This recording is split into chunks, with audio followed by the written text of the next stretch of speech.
Have a kiss? Thank you.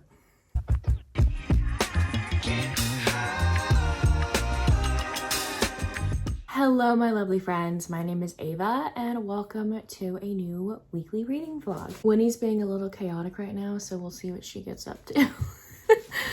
Oh, you can hear she's taking out all the toys from her toy bucket. I like did a deep clean of my room last night, and she doesn't like when I do that because I have to put all of her toys back in her bucket, and her mission in life is to not have any of them in the bucket. So it's Monday, March 10th, and I just thought I would do a weekly reading vlog. I do have quite a few things going on this week. So yeah, I just thought I'd bring you along with me. One of the main things I'm doing this week is prepping for my vacation next week, which is crazy. I'm going to Florida for 4 days, well, maybe 5 if you count the day I'm leaving. But we're doing Disney and also Magic with the Bells on that Saturday, so I'm really excited. I'm gonna be hanging out with a lot of my booktube friends. I'm really jazzed about it. I haven't seen any of them in like 2 years maybe, so this is gonna be so fun. And I'm also really excited because I haven't been to Disney since I think 2021. A lot of things were closed down because of COVID, so I couldn't really do some of the stuff I wanted to. Like, I want to meet the princesses, I want to meet the characters, and they didn't allow that at that time. And there were a few rides that were closed down due to COVID restrictions, and a lot of them were actually finished being built and like were ready to go, but they didn't open them because of COVID. So like, I still haven't ridden the Frozen ride, I still haven't ridden Ratatouille, and Ratatouille's like my favorite ever. I can't wait to ride the rides. I have not yet. And I also miss the food. The gluten-free food at Disney is actually really good. So anyway, I thought I'd start out with an unboxing, and it's 4 things for my trip. So there are 2 things for my trip in this bag. Okay, so Shein is always hit or miss for me when it comes to dresses. Most of the time they're hits. I get a lot of my dresses from there. I'm a big dress girly, and I thought a new dress was very fitting of the occasion because I do wear dresses to the signing events themselves. And I saw this one and needed it, and so we'll see how this goes. It kind of looks see-through, so love that for me. We might be trying it on in this video. I don't love this little lip. Don't love that at all. I do love the pattern. It smells weird. It always smells weird. So I'll be trying it on probably by the end of the day. I thought this was really cute because I love me some tulips. So we'll see how that is. And then if I don't like it, that will be returned. And then this one seems kind of promising. I wanted a little backpack for the days I'm going to be at Disney because of my food restrictions and other medical necessities. I need more than just like a fanny pack. So I found this little bag on there. I wanted something that I could reuse, and I don't know what these things say on here, but I mean, like, there's this cute little Mickey thing on the front, and it has like the E on here. I don't know. I don't really know. But you know what? I wanted something I would be able to reuse, and I feel like I could reuse this. I love the pink. My first outfit for Disney Day 1, oh my gosh, there's stuff in here, is very pink. So I thought this was very fitting. Okay, so there's crap inside like that. And then I have the straps, and there's like this like cute little keychain, that came with it. But here are the straps. I think this will work. There are some things I don't love about it, but you know what? I think I only paid like $7 for this, possibly, or maybe at most 10 if I remember. Okay, here we go. I think I put the straps on correctly, but oh, I haven't worn a backpack in forever. That's kind of cute. That's kind of cute, right, Winnie? This is kind of cute. So yeah, I look kind of like a giant with this, but I couldn't afford a lounge fly, and that's what I wanted. But Girl can't afford one, so we're gonna go with this. We're gonna go with this. And that is totally fine. That's done with. I don't love the little jewel thing on the cover. I hate like fake jewels like that, so that's gonna bother me. But I mean, like, other than that, it's pretty good. And then I can like compact it and put it in my suitcase. You want to smell it, don't you? You're inspecting it. So that's what I had to unbox today. I am getting another thing in the mail today, but we'll see if it comes in. But it has nothing to do with Disney or my trip. Oh, hello. Hello. Hi, Win. What would you like? Do you want to get in my lap? Come here. Come here. You can get in my lap. There we go. There's nothing for you here. She thinks like every time I have a box or a bag of some sort, like she's gonna have a toy in there. But unfortunately, no. So anyway, let's talk about the books that I am reading and possibly will read this week. I just started today. I'm probably gonna finish it today. I'm in Love with a Mothman by Paige Lavoie. I saw this on my Libby and I thought, why the hell not? I love monster romances. This book, we just got it in at the bookstore that I work at for our paranormal romance section, and I was eyeing it anyway. So I'm like, let's listen to it for fun, because I haven't read a Mothman monster romance in a bit, so here we are. I think I'm about an hour and a half into it, and it's 5 hours long. The heroine is a YouTuber influencer, which I don't love reading about that because I do YouTube, and so it just makes it feel too, like, I guess like meta for me, I don't know. But she is tired of being watched 24/7, so she decides to buy a cabin in the middle of the woods, and there she meets our Mothman, and she kind of saves his life at the beginning of this book. So that's what is going on there. My read on Kindle Unlimited right now is Cruel Devotion by JP Sinha. We'll see if I continue this book. I was not expecting, because it did say trigger warnings at the start of it. This is actually a dark monster romance, and I don't think I've ever read a monster romance this dark before. It starts out with our hero literally eating a human woman. So I'm like, wow, I was not expecting that. So, yeah, I think our heroine is put in an arranged marriage with some like douche canoe guy by her parents. And I think maybe this monster creature is gonna save her, but I don't know how. Like, the first chapter in his perspective is of him eating someone. I thought he was eating her at the moment. I was like, oh my God, is she dead? We can't really trust his, I guess, like perspective and inner monologue because he's kind of like crazed a little bit. I guess he's in like running season or something like that, or frenzy season. I have no idea. So like, we can't really trust his perspective in here so far from what I can tell. So yeah, it's a pretty short read, so I might finish it today or decide not to finish it today. We'll see. We'll see how I get this one. But I thought it was an MMF romance. I'm like, where's the other dude? I don't know. But I have a lot of stuff to do today. Mondays are my busy days with work. So I gotta get going. Hi friends, it's Tuesday. I actually filmed like 3 clips today. And I'm sitting down currently. I was sitting down currently to film a few trope videos, and my phone was out of storage, and I deleted the wrong album out of my phone. I deleted all of the videos on my phone. Yeah, and they're permanently deleted too, because your girl just went in willy-nilly and went to the recently deleted album and clicked permanently delete without seeing that I deleted all my videos. So I was going haywire because I actually have some like important videos on my phone that have nothing to do with the channel.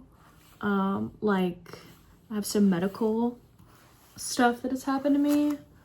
And I was like, okay, I gotta transfer that over from my iPad to my phone because I can't lose those, because that's the only proof that I have of my chronic illness. It's like certain, I don't know how to describe it, like something happened with my eye that causes my migraines or whatever, and it's the only time I've been able to like physically get evidence and proof that something is going on with me. Everything else we've just told the doctors, and doctors are sticklers for proof, you know what I mean? So I had to find that on my iPad and quickly send it over. And like templates that I've made for my Bookstagram, like I just deleted all my videos. I am so dumb. I also deleted my updates for this vlog specifically, which stinks. And oh, also, I permanently deleted the video of when I met Ruby Dixon. So luckily that was on my iPad, so I could transfer it over. So, because the iPad is a little slow to like sync up with my phone. So I was like, okay, they're all in there.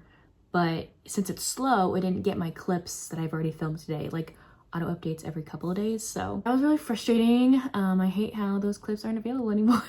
But I did try on that dress that I showed yesterday. I did that in a whole clip. It does fit. It's very wrinkly though, and I have to wash it, so I might be wearing that to the signing and I might not.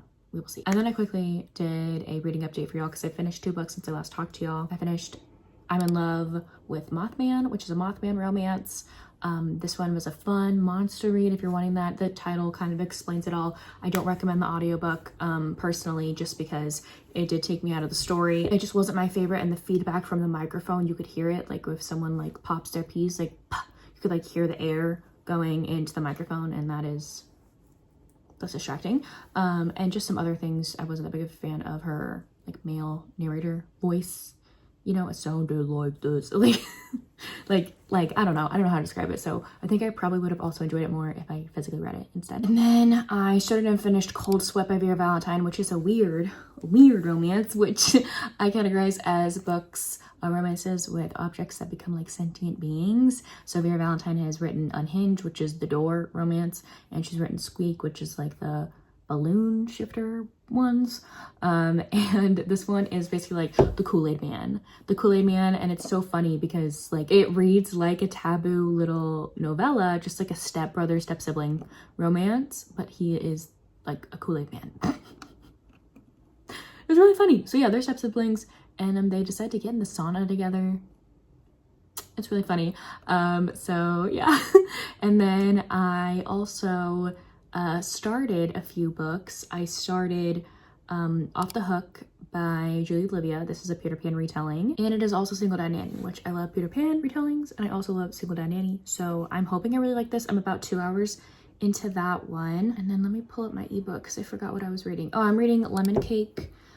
This one has disability representation. As you can see on the cover, every single book in the series that I've saw has disability representation, which I am a big fan for. I think I'm just being really nitpicky about this because I am from the city where this book takes place in Houston. There are certain terminologies and certain things and the ways things are written, I guess, where I know that whoever wrote this book is not from Houston and is not from the United States. I don't know, I feel like if you are going to write a book that does take place in a place you're not from, maybe you need to have a beta reader or someone make sure that the verbiage and things are done correctly. Like, for example, at one point they meet at a coffee shop for their date that they have these 2 characters do.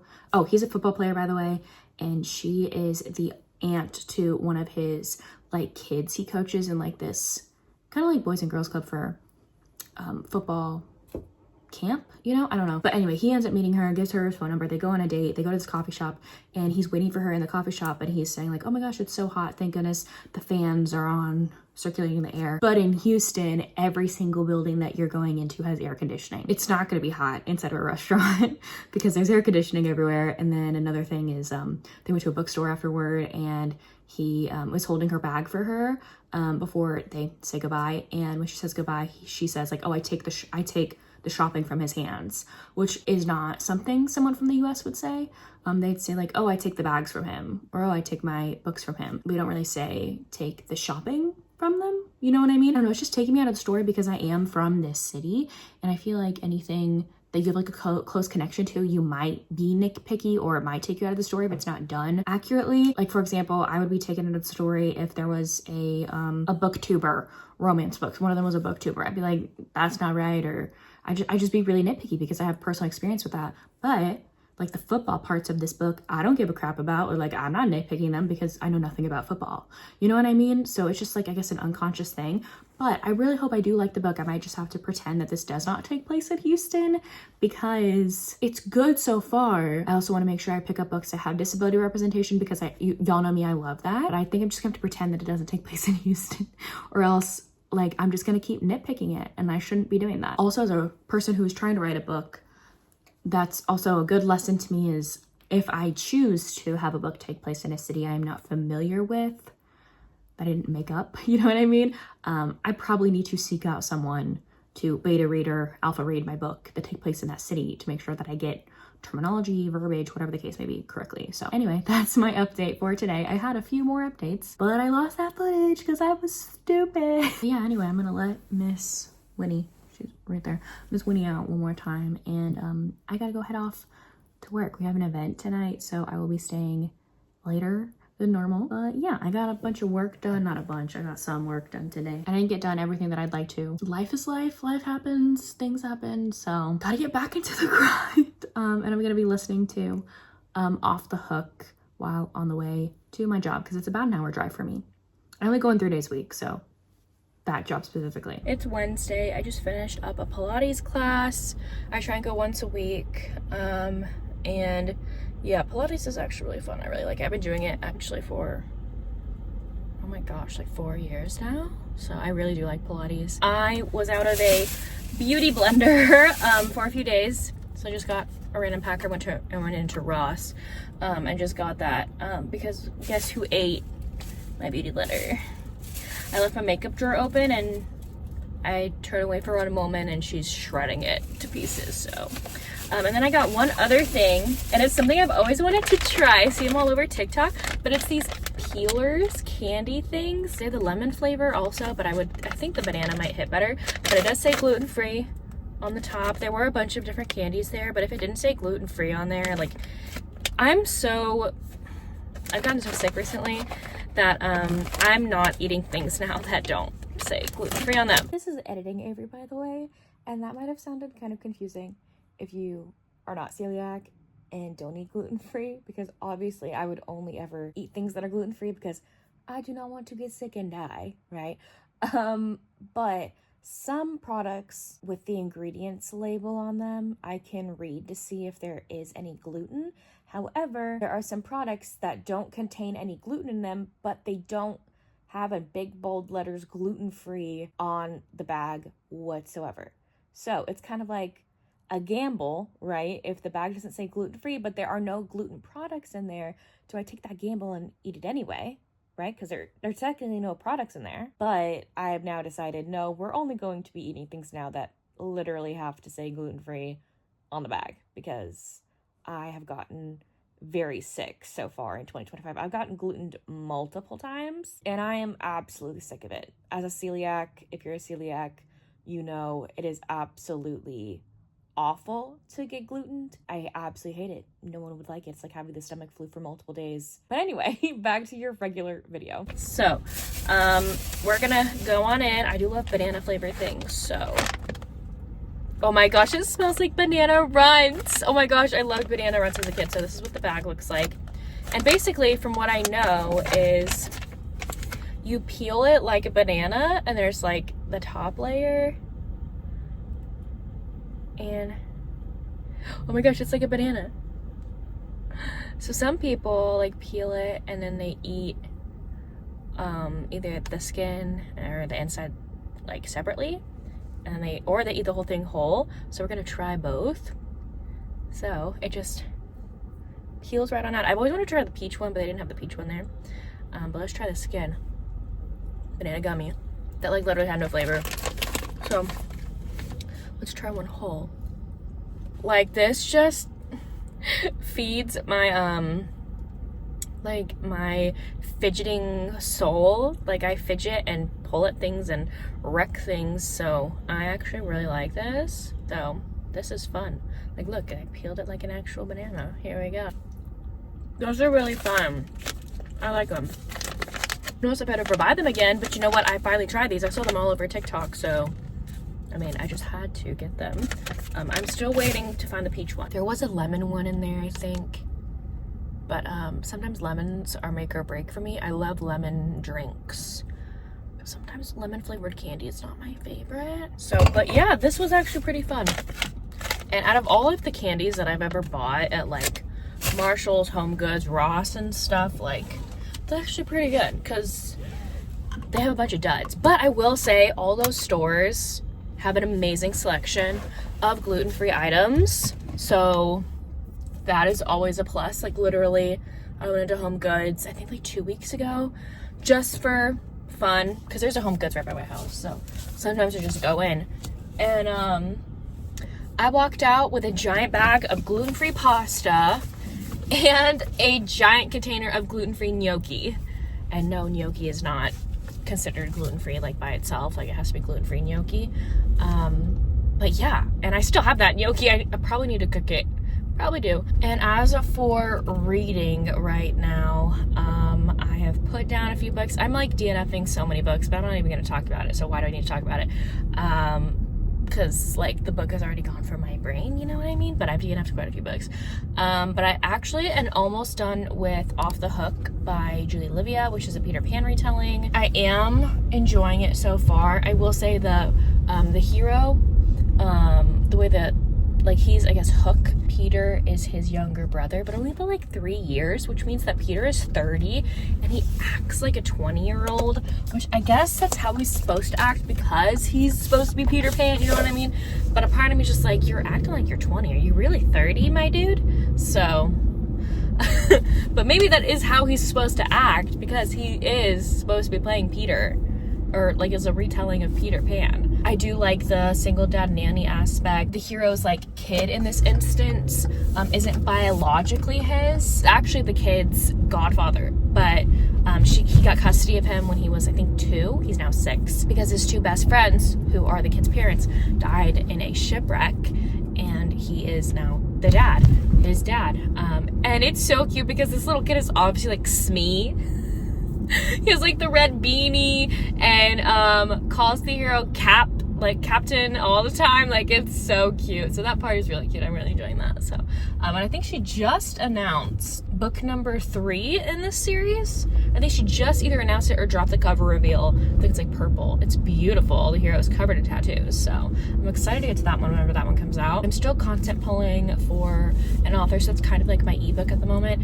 But Emma Hamm just dropped today a prequel novella in her Whispers of the Deep, like merman series, and so I immediately downloaded that. It's like 130 pages maybe, and I think I know what this prequel is about because when we were reading book number 1, the characters in that one ended up finding this long lost oasis under the sea somewhere, and next to it were 2 skeletons, like a human and a merman, which is unheard of, like embracing in death, like their skeletons embraced together. So I think that's what the story is, and Emma knows that all of us have wanted the story, so I'm going to be starting that one as soon as I can. I do have to read that content pulling book for another hour or 2 today. I need to do that, but I will be sprinkling in there that mermaid book because I need it in my life. I have a whole bunch of things stacked up for the rest of the week. I'm working a bunch. I have a live author interview at a bookstore.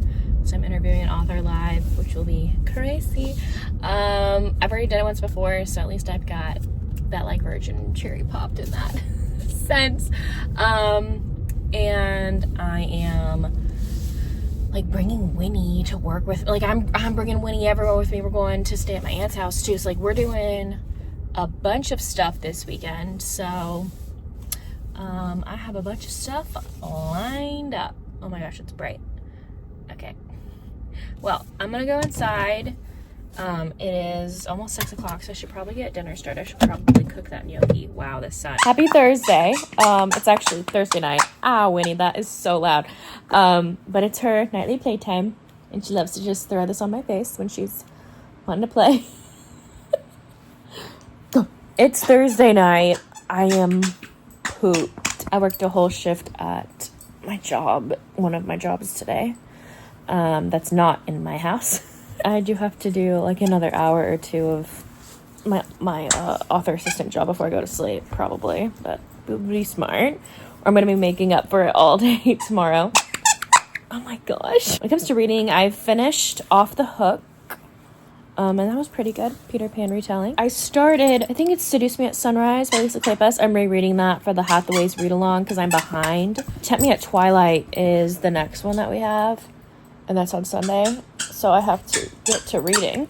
Okay, I moved you and we're in a different location because I actually brought quite a few books home today. I work at a bookstore, so these have actually been sitting behind the counter for a month, waiting for me to purchase them.